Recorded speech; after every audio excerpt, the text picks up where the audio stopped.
Oh, hello. My name is Mara, and welcome to Books Like Whoa.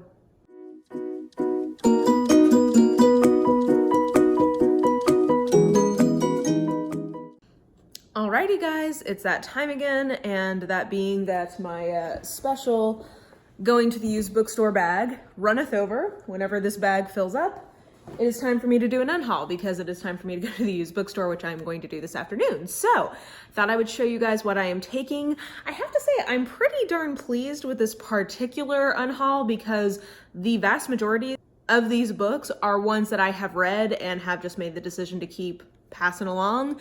So in terms of sort of, I mean, if you watch this channel, you know I buy a lot of books, but I try to be good about keeping books that I want to have in my collection once I've read them. I'm not somebody who feels the need to own every single book that I've ever read. Like if I, either didn't love it or have some reason why I want to hold on to it in my collection, I want to pass it along. And some of these are very popular books and I definitely want to pass them along so that they can have new life, in the spirit of reduce, reuse, recycle. I am buying a lot of books, so the least I can do is try to recycle ones that are not serving an active purpose in my life. So with all that being said, we'll start with some of my non-read it and getting rid of it categories, and then we'll transition into that one since it's the biggest. Okay, only one book that I am unhauling because I just came to the realization that I'm not going to read this anytime soon. I don't have a particular interest in it as I did when I first bought it, and that is Jonathan Edwards' A Life by George M. Marsden. Marsden was one of my professors when I was in college or when I was in grad school. I absolutely loved the class that I took with him. He is pretty much the leading expert on the history of American fundamentalism. Fascinating thinker. I do have another book of his called American Fundamentalism, I believe is what that book is called. And it's sort of like one of the foundational texts of that historiography.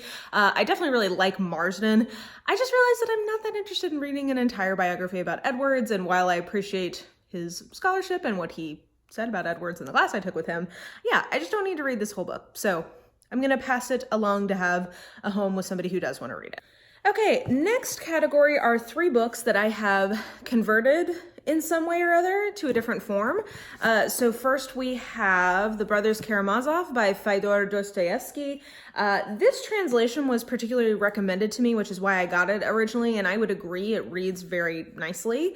For at least as a Russian to English translation, this is one that reads very pleasantly and apparently does a good job at maintaining the faithfulness to the meaning of the original text. So this is translated by Richard Pevere and Larissa Volhansky.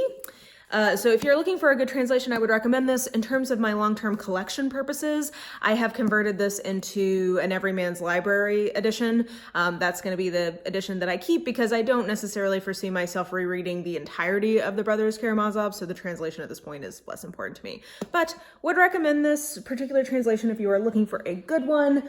Then what else do I have? Oh, I also got the Everyman's Library version of PNIN by Vladimir Nabokov. I've actually never read an entire Nabokov. I read part of Lolita and just couldn't, I had to tap out of that one. I'm very excited to read this. This is set sort of in an academic setting. I tend to really like that, and I really would like to like Nabokov. So regardless, I'm always excited to get a new Everyman's Library edition of something. That one went on sale, so I picked it up, and so I'm going to pass along this very nice paperback copy, which I think I got at Powell's. Yeah, I did. When I was in Powell's in Portland, I picked this up. So there you go. Did that one.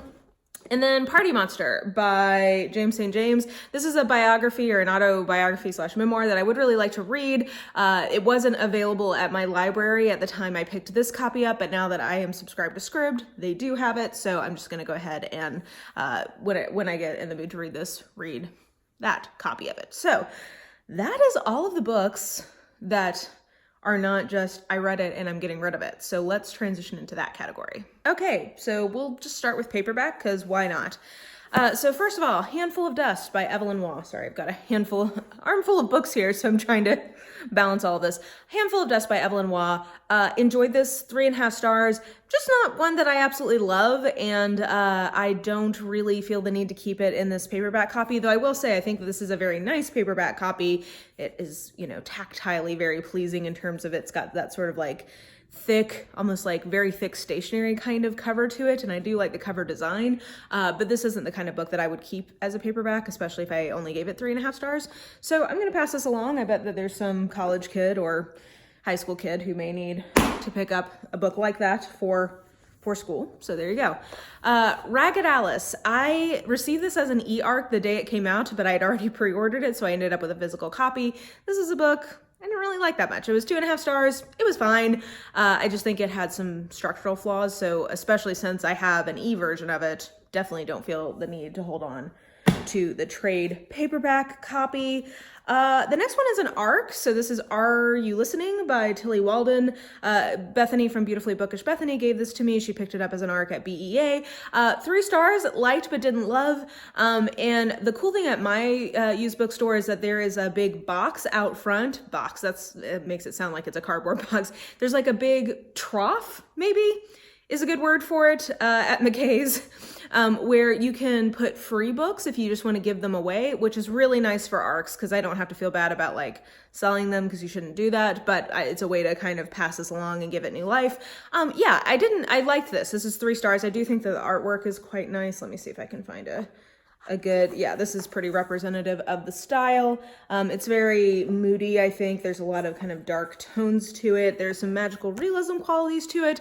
Basically, this is just sort of like a YA issue book, and that is kind of just never or very rarely a favorite for me. So I just don't feel the need to hold on to it. So I'm going to pass this along and, you know, hopefully somebody will find it who is jazzed to read it. So that one's going. Let's see what else we got here. Oh, so you can see I got this from the used bookstore, and it is going back from whence it came. This was a cozy mystery called Murder in the Mystery Suite by Ellery Adams, because I had surmised from some comments that this might be an isolated closed circle mystery.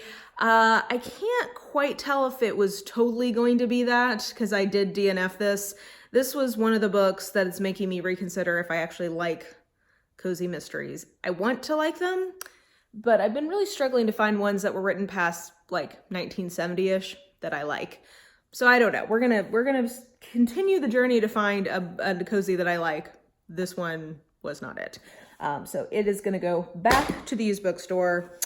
Next, one that I think is a hot ticket item, and that's part of why I am taking it, and that is James Baldwin's If Beale Street Could Talk. A lot of people have been reading this in the last year just because of the movie adaptation that came out, and I gave this 4 stars. I liked it. Again, this is in trade paperback, so not really a form that I would collect in. And I don't really see myself rereading this anytime soon. And if I do, I will just I guess I'll just find a hardback copy. And because this is sort of a hot ticket item, I want it to go to the used bookstore because I want somebody else to have the pleasure of reading it, because it is a good book. And I'm happy to, you know, essentially facilitate circulating a copy of this that is at an affordable price. So that is why I'm taking that one. I just decided it could have a better life outside of my home. So I did that. Similarly, The ThreeBody Problem by Cixin Liu. This is definitely a book that people really like. This is a sci-fi classic. People are always looking for copies of this. It's a popular book, and while I enjoyed my time with it, like I appreciated it, I am definitely not going to reread it because it was so dark, and I just think that it would have a better life with someone else. So I've read it. Time to go to the used bookstore. And then the last of my sort of like soft cover ones, though this is sort of kind of in between in terms of format. This one is painful for me to get rid of because it is such an aesthetically pleasing book, and part of me wants to hold on to it purely as like a coffee table kind of book. But I didn't love this, and I want it to have a life with someone else. And it's a book that I've never seen at the used bookstore, so I think that it would be like an excitement for someone to come across it. And that is my favorite thing, is Monsters by Emil Ferris.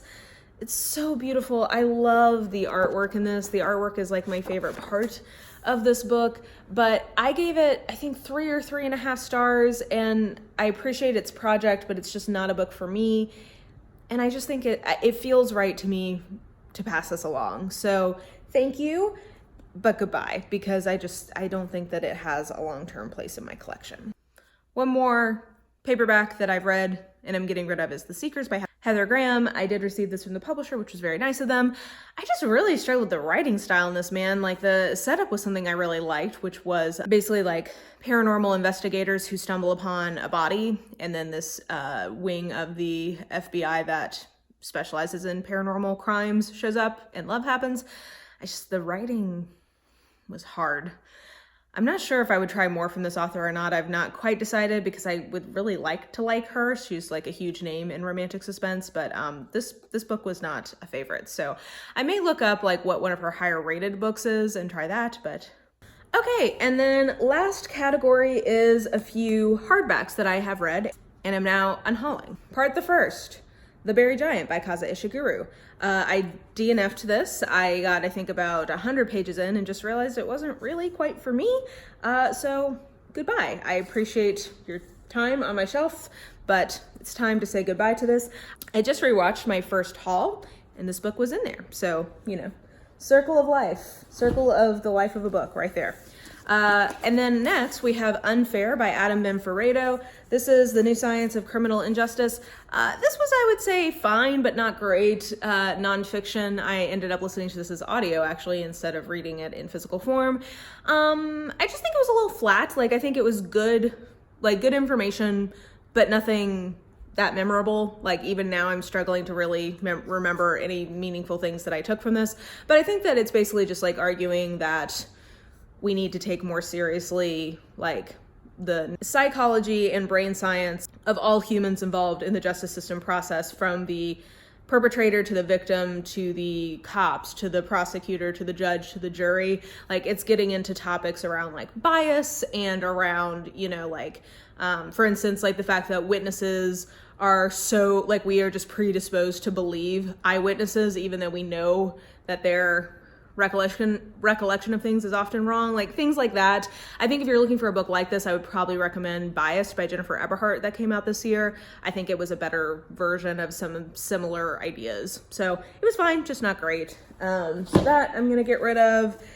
Then I'm gonna take In West Mills by Deshaun Charles Winslow. Because this is a new release, like a relatively new release, and I liked but didn't love it. I think I gave this 3 stars. I want it to get into circulation because it's a hot new book, and I think people would enjoy it. It's not one I feel the need to hold on to. This was a part of the stars, pick my TBR, and a similar situation, and I know some people might be upset with me, is I am going to go ahead and get rid of With the Fire on High by Elizabeth Acevedo. The reason I'm doing this is probably more than any of them, that this is a hot new book. This is a book that has been very hyped in YA, you know, contemporary, and I really enjoyed this. I gave this 4 stars. I would recommend it. It's not a book I see myself reading again, while I would love to keep it just purely for the aesthetics of it, because it is a beautiful book. I don't see myself rereading it, and I really want the intended audience of this, namely young adults, to have access to it. Like, I think this is a great example of YA fiction, and if I'm not planning on rereading it or like collecting it, I would much rather put it back into circulation for some young person at the end of their summer break, maybe to happen upon. Perhaps that's an idealistic view on things, but I could also see this being something assigned this school year as like a possible reading thing. So again, I just think it's like for the betterment of my community to go ahead and just pass along at the used bookstore. And then my last 2 are probably no surprise if you watch this channel. I am ditching both of my Catherynne and Valentes because I hated this and DNF'd it halfway through, and I just didn't like this and DNF'd it, I think, like 100 or 150 pages in. I've got one more Valente on my TBR. I have The Girl Who Circumnavigated Fairyland in a Ship of Her Own Making as an ebook. That will be my last try with her, because I could see this writing style or point of view working better for me in a middle grade / YA type book. I really want to love Catherynne Valente so badly, because I am down with her project. Like, I'm so glad that she is writing and that she is like a force in the literary world. I just don't personally like it, and it's so sad to me. So anyway, I'm gonna try one more time to like her with that ebook, but I am gonna get rid of both of these physical books. I contemplated holding on to this for the end of the year when I talk about my least favorite books, but I just don't feel like that's a good enough reason to take up shelf real estate. So I'm just gonna go ahead and pass these on, and I will insert cover art when we get to that part.